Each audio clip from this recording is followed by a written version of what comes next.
আপনার এই গলায় বা ঘাড়ে বা বগলের নিচে যেটাকে আর্মপিট বলছি, এখানে কোনো কালো প্যাচ বা কোনো কালো দাগ কি আপনি দেখতে পাচ্ছেন? এটা কিন্তু একটা ডায়াবেটিসের লক্ষণ হতে পারে। তো এই ধরনের আজকে ১০ টা ডায়াবেটিসের লক্ষণ নিয়ে আলোচনা করব।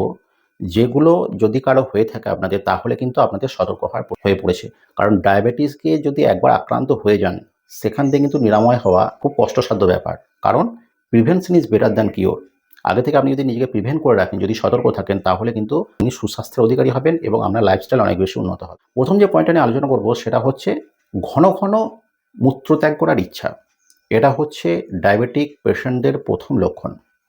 এবার এই যে ফ্রিকুয়েন্ট ইউরিনেশন এটা কেন হয়? ডায়াবেটিস অর্থাৎ ব্লাডে আমাদের রক্তের মধ্যে যখন গ্লুকোজের মাত্রা খুব বেশি বেড়ে যায়, তখন কি হয়? তখন আমাদের এই যে এক্সট্রা গ্লুকোজ বা সুগার সেটাকে আমাদের বৃক্ক বা কিডনি সেটাকে খুব দ্রুত সেটাকে ফিল্টার আউট করার চেষ্টা করে। এবং এই সুগারের সাথে আমাদের ব্লাডের মধ্যে যে জল থাকে বা ওয়াটার থাকে, সেটাও তার সাথে এক্সক্রিশন হওয়া শুরু হয়ে যায়। যার জন্য কি হয়? আমাদের মূত্রের পরিমাণ বাড়তে থাকে এবং আমাদের ঘন, ঘন মূত্রত্যাগের ইচ্ছা জাগে। এটা হচ্ছে ১ম পয়েন্ট।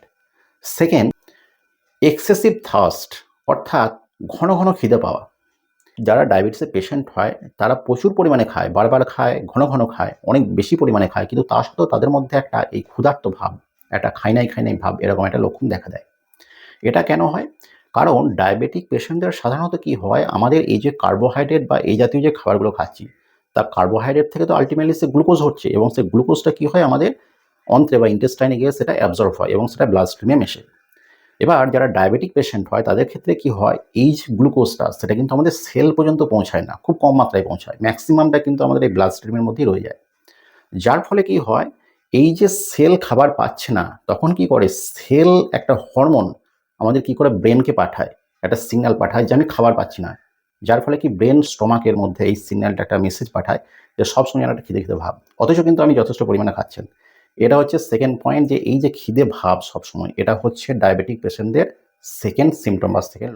3rd যেটা খুব একটা গুরুত্বপূর্ণ পয়েন্ট, সেটা হচ্ছে ডায়াবেটিক পেশেন্ট যারা হবে তাদের কিন্তু শরীর বা আপনার ওয়েট কিন্তু আস্তে, আস্তে কমে যাবে। সে আস্তে, আস্তে খুব রোগা হয়ে যাবে, দুবলা পাতলা হয়ে যাবে। তো এটা কেন হয়? ব্যাপার হচ্ছে এই যে একটু আগে যে 2nd যে পয়েন্টে আলোচনা করলাম, যে ডায়াবেটিক পেশেন্টদের ব্লাডের মধ্যে গ্লুকোজের মাত্রা যথেষ্ট থাকে। কিন্তু গ্লুকোজের মাত্রা বেশি থাকে বলেই সে কিন্তু ডায়াবেটিক পেশেন্ট। কিন্তু সেই গ্লুকোজটা আমাদের সেল পর্যন্ত পৌঁছাচ্ছে না, কোষ পর্যন্ত পৌঁছাচ্ছে না। তাহলে আমাদের এই যে শারীরবৃত্তীয় ক্রিয়াগুলো পরিচালনা করার জন্য বা আমরা যে দৈহিক কাজকর্মগুলো করছি প্রত্যেকদিন, সেই কাজকর্ম করার জন্য তার পাশাপাশি শারীরবৃত্তীয় ক্রিয়াগুলো পরিচালনা করার জন্য যে শক্তি বা এনার্জির প্রয়োজন, এবার সেই এনার্জিটা আসবে কোত্থেকে? একটা খাবার থেকে, তো গ্লুকোজ থেকে এনার্জিটা আসবে। তো যদি গ্লুকোজটাই যদি সেল পর্যন্ত না পৌঁছায়, তখন আমাদের শরীর এই যে আমাদের মধ্যে এক্সট্রা যে ফ্যাট বা আমাদের যে মাসল রয়েছে, সেই মাসলগুলো বার্ন করে, তার ফাইবারগুলোকে বার্ন করে সেখান থেকে এনার্জি ইনটেক করে। যার ফলে কি সেই ব্যক্তি আস্তে, আস্তে দুর্বল হয়ে যায়, তার ওয়েট লস হতে শুরু করে। কাজেই যদি মনে হয় যে আপনার ডায়েটিংয়ে আপনার সবকিছু খাবার-দাবার ঠিক আছে, আপনার সমস্ত কিছু ঠিক আছে, তা সত্ত্বেও আপনি দেখছেন যে আপনার ওজন বাড়ছে না, আপনি আস্তে, আস্তে রোগা হয়ে যাচ্ছেন, আপনার ওয়েট লস হয়ে যাচ্ছে, তাহলে কিন্তু ডায়াবেটিসের লক্ষণ হলেও হতে পারে। আপনাকে সতর্ক হওয়ার প্রয়োজন হয়ে পড়েছে। ৪ নম্বর যে পয়েন্ট সেটা হচ্ছে ডায়াবেটিস হলে কিন্তু সবসময় একটা এই যে কোনো কাজের মধ্যে মন না লাগা, একটা সবসময় মনে হবে যেন একটা ডিজিনেস, একটা ঘুম, ঘুম ভাব, কাজের মধ্যে কোনো স্পিড পাচ্ছে না, কোনো এনার্জি পাচ্ছে না। এরকম যদি মনে হয় তাহলে সাধারণত পাড়া-প্রতিবেশীরা কি বলে যে, "খুব বেশি পরিশ্রমের জন্য বা খুব বেশি হয়তো টেনশন করছো, খুব বেশি কোনো বিষয় নিয়ে চিন্তাভাবনা করছো, এইজন্য তোমার এরকম ঘটেছে।" কিন্তু এটা একটা ডায়াবেটিকের কিন্তু একটা প্রধান লক্ষণ হতে পারে। এরপর ৫ নম্বর যে ব্যাপারটা নিয়ে আলোচনা করব সেটা হচ্ছে ডায়াবেটিস হলে দৃষ্টিশক্তি কমে যায়। চোখে যারা চশমা ব্যবহার করে তাদের কিন্তু তাদের পাওয়ার বাড়াতে হয়। তারা মনে করে কি যে তাদের এই যে বয়সজনিত কারণে বা অন্য কোনো কারণে হয়তো তার দৃষ্টিশক্তি তার ঝাপসা হয়ে যাচ্ছে, সে চোখে কম দেখছে। সে চশমার দোকানে যায় তার নাম্বার বাড়াতে, তার নাম্বার ঠিক করতে।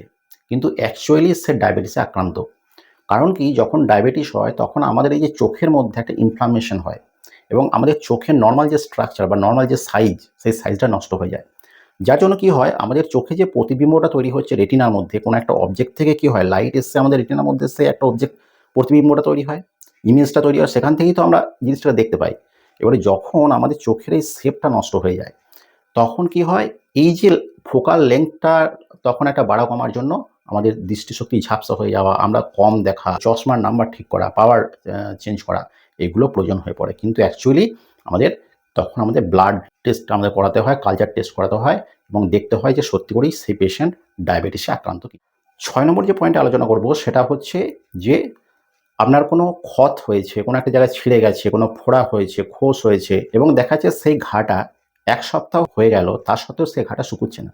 এর সাথে, সাথে যদি বারবার ইউরিনারি ট্র্যাক্ট ইনফেকশন হয় বা ইউটিআই হয় বা মূত্রনালীর যদি সংক্রমণ বারবার হয় বা বারবার স্কিন ইনফেকশন হয় বা বারবার যদি ফাঙ্গাল ইনফেকশন হয়, তাহলে বুঝতে হবে সেই ব্যক্তি ডায়াবেটিকে আক্রান্ত।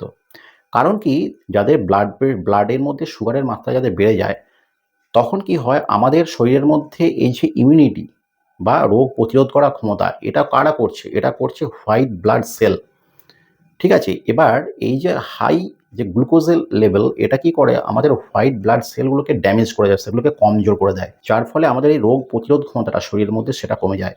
সেইজন্য বারবার এই স্কিন ইনফেকশন এইগুলো দেখা দেয়। যদি এই ধরনের সমস্যা দেখা দেয়, তাহলে কিন্তু আপনাকে সতর্ক হতে হবে এবং কোনো চিকিৎসকের পরামর্শ নেওয়া জরুরি। ৭ নম্বর যে পয়েন্টটা আলোচনা করব সেটা হচ্ছে যে, প্রথমেই যেটা বললাম যে গলায় বা এই ঘাড়ে বা বগলের নিচে যদি কোনো ডার্ক প্যাচ যদি সৃষ্টি হয়, তাহলে বুঝতে হবে যে সেটা একটা ডায়াবেটিকের লক্ষণ। কারণ এই যে প্যাচ, এগুলো কিন্তু ডায়াবেটিস যখন আক্রান্ত হয় তখন হয় না, তার আগে থেকেই এই সিমটমগুলো দেখা যায়, মোটামুটি ১ বছর আগে থেকে। এবার এটা কেন হয়? যখন একজন ব্যক্তির ডায়াবেটিস হয় বা গ্লুকোজের মাত্রা বেড়ে যায়, তখন পাল্লা দিয়ে তার শরীরে কিন্তু ইনসুলিন হরমোনের যে ক্ষরণ, তার লেভেলটাও কিন্তু বেড়ে যায়। এবার এই যে এক্সট্রা যে ইনসুলিন যেটা ক্ষরণ হচ্ছে, সেটা কি করে, আমাদের স্কিনের যে সেলগুলো, সেই সেলগুলোকে অ্যাবনরমালি সেগুলোকে গ্রো করে দেয়, সেগুলোকে বাড়িয়ে দেয়। যার ফলে এই প্যাচেসগুলো সৃষ্টি হয়। কাজেই যদি এরকম কারো লক্ষণ, কোনো ব্যক্তির লক্ষণ থেকে থাকে বা আপনাদের পরিবারে কারো হয়ে থাকে, তাহলে কিন্তু আপনাকে বুঝতে হবে এটা হচ্ছে একটা ডায়াবেটিসের লক্ষণ। এরপর ৮ম বা ৮th যে পয়েন্টে আলোচনা করব সেটা হচ্ছে, মাঝে, মাঝে আপনারা দেখবেন যে পায়ের তলাগুলো কিরকম যেন চিনচিন করছে। মনে হচ্ছে যেন কেউ পিন ফোটাচ্ছে। এরকম যদি ফিলিংস হয়, তাহলে বুঝতে হবে যে সেই ব্যক্তির ব্লাড সুগারের মাত্রা বেড়েছে বা সে ডায়াবেটিসে আক্রান্ত, ডায়াবেটিস অ্যাটাক করেছে। কেন হয় এটা? কারণ যদি আমাদের ব্লাডের মধ্যে গ্লুকোজের মাত্রা বেড়ে যায়, সেটা কি করে?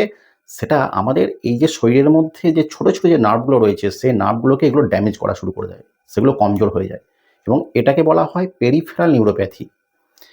এরকম যদি সেনসেশন হয়, তাহলে ১ম এর দিকে দেখা যাবে যে কিরকম একটা জ্বলন, জ্বলন হবে, ইনফ্লামেশনের মতো হবে। তারপর সেখান থেকে একটা চিনচিনে ভাব এবং চিমটি কাটার মতো ব্যাপার কিন্তু হবে। পায়ের তলাতে বিশেষ করে বুঝতে পারা যায়। এবং কখনো, কখনো এমন হয় যে এটা দেখা যাচ্ছে একজন ব্যক্তির হচ্ছে, কিন্তু তিনি দীর্ঘদিন ধরে তিনি কেয়ারফুল হচ্ছে না এটাকে নিয়ে। তাহলে একটা সময় পরে কিন্তু এই যে স্কিনের যে সেনসেশন, অর্থাৎ আমাদের যে চিমটি কাটা, স্পর্শ অনুভব করা, এগুলো একটা সময় পুরোপুরিভাবে নষ্ট হয়ে যায়। কাজেই যদি এরকম ধরনের সিমটম কারো থেকে থাকে, তাহলে কিন্তু আপনার সতর্ক হওয়া প্রয়োজন। বিশেষ করে আপনার একবার গ্লুকোজের মাত্রাটা টেস্ট করিয়ে নেওয়া ভীষণভাবে প্রয়োজন। নম্বর যে পয়েন্টে আলোচনা করব, এটা একটা ভাইটাল পয়েন্ট, বিশেষ করে ছেলেদের ক্ষেত্রে। সেটা হচ্ছে ইরেকটাইল ডিসফাংশন, অর্থাৎ কি, লিঙ্গ উত্থানের সমস্যা। অনেক আছে যাদের মধ্যে এই সমস্যাগুলো, এগুলো হচ্ছে একটা গুপ্ত সমস্যা। একমাত্র সেই ব্যক্তিই জানবে তার এই সমস্যাটা আছে কিনা। এবং এই সমস্যাটা থেকে এমন হয় যে ডিভোর্স পর্যন্ত হয়ে যেতে পারে। কারণ ডিভোর্সের অন্যান্য কারণগুলোর মধ্যে ইরেকটাইল ডিসফাংশন, এটাও কিন্তু একটা ওয়ান অফ দ্য রিজন। এটা কেন হয়? কারণ এই যে ব্লাডের মধ্যে যদি গ্লুকোজের মাত্রা বেড়ে যায়, সেটা কি করে, আমাদের ব্লাড ভেসেলগুলোকে কমজোর করে দেয়। যার ফলে এই লিঙ্গ উত্থানের সমস্যা বা ইরেকটাইল ডিসফাংশন, এই সমস্যাগুলো দেখা দেয়। কাজেই এই ধরনের যদি সমস্যা কোনো ব্যক্তির হয়ে থাকে, এটাকে লুকিয়ে না রেখে, লজ্জা না পেয়ে কোনো চিকিৎসকের পরামর্শ নেওয়া একান্ত জরুরি। তিনি কালচার টেস্ট করে তারপর দেখবেন যে সত্যি করেই এটা ডায়াবেটিস থেকে হচ্ছে নাকি অন্য কোনো কারণে হচ্ছে। ১০ নম্বর যে পয়েন্টটা আলোচনা করব সেটা হচ্ছে মুড সুইং এবং ব্রেন ফগ। মুড সুইং ব্যাপারটা কি? ঘন, ঘন দেখা যাবে ছোটখাটো কোনো ব্যাপারে সেই ব্যক্তি খিটখিটে হয়ে যাচ্ছে, হ্যাঁ? সে রেগে যাচ্ছে। এরকম যদি খিটখিটে মেজাজ যদি থাকে এবং দেখা যাচ্ছে সে ভুলে যাচ্ছে, হ্যাঁ? ছোটখাটো জিনিস সে ভুলে যাচ্ছে, তার মধ্যে একটা মেমোরি লস মতো ব্যাপার হয়ে যাচ্ছে, হ্যাঁ? সে মনে রাখতে পারছে না। এরকম যদি ব্যাপার হয়, তাহলে কিন্তু ডায়াবেটিসের লক্ষণ হতে পারে। কারণ কি, হাই ব্লাড সুগার কি করে, এটা আমাদের ব্রেনের মধ্যে যে সেলগুলো মেমোরির কাজ করে, সেই সেলগুলোর কিন্তু ক্ষতি করে। কাজেই এটা একটা লক্ষণ। তবে এই যে ডায়াবেটিস রোগটা, এটা কিন্তু রাতারাতি হয়ে যায় না। ডায়াবেটিস দীর্ঘদিন ধরে আস্তে, আস্তে রক্তের মধ্যে ব্লাড সুগারের মাত্রা বাড়তে, বাড়তে, বাড়তে, বাড়তে একটা স্টেজে যখন পৌঁছে যায়, যখন এই সিম্পটমগুলো অ্যাকচুয়ালি দেখা দেয়, তখন কিন্তু সে ডায়াবেটিসে আক্রান্ত হয়ে যায়। তখন কিন্তু তার শরীরে অনেক ড্যামেজ। আরেকটা ব্যাপার তার সাথে, যদি কারো ফ্যামিলির মধ্যে এই ডায়াবেটিস বা তার সঙ্গে এই যে ভুঁড়ির সমস্যা, মেদের সমস্যা এবং পিসিওএস বা ওই যে ওভারিয়ান সিস্ট, যদি এই সমস্যাগুলো থেকে থাকে, কারণ ডায়াবেটিস রোগটা কিন্তু অনেকটা জেনেটিক রোগ। তাহলে তাদের প্রত্যেকেই একটা অ্যাডভাইস যে প্রতি ৬ মাস অন্তর আপনাদের কালচার টেস্ট বা স্ক্রিনিং অবশ্যই করা দরকার। আজকে শুধুমাত্র ডায়াবেটিসের সিম্পটমগুলো নিয়ে আলোচনা করলাম। এবার যদি ডায়াবেটিস রোগে যারা আক্রান্ত তাদের জন্য খাবার-দাবার কি হওয়া উচিত? যদি সেই সংক্রান্ত ব্যাপারে জানতে চান তাহলে অবশ্যই সেটা কমেন্টে জানাবেন। যদি বেশি পরিমাণে কমেন্ট আসে তাহলে আমি এটা নিয়ে পরবর্তীতে এটা নিয়ে ভিডিও করার চেষ্টা করব। তো আজকের ভিডিও কেমন লাগলো সেটা অবশ্যই কমেন্টে জানাবে। যদি ভালো লাগে তাহলে একটা লাইক দিও। যদি নতুন হয়ে থাকো তাহলে চ্যানেলটা অবশ্যই সাবস্ক্রাইব করো। দেখা হচ্ছে পরের ভিডিওতে। ততক্ষণ ভালো থেকো, সুস্থ থেকো। Take care and have a nice day.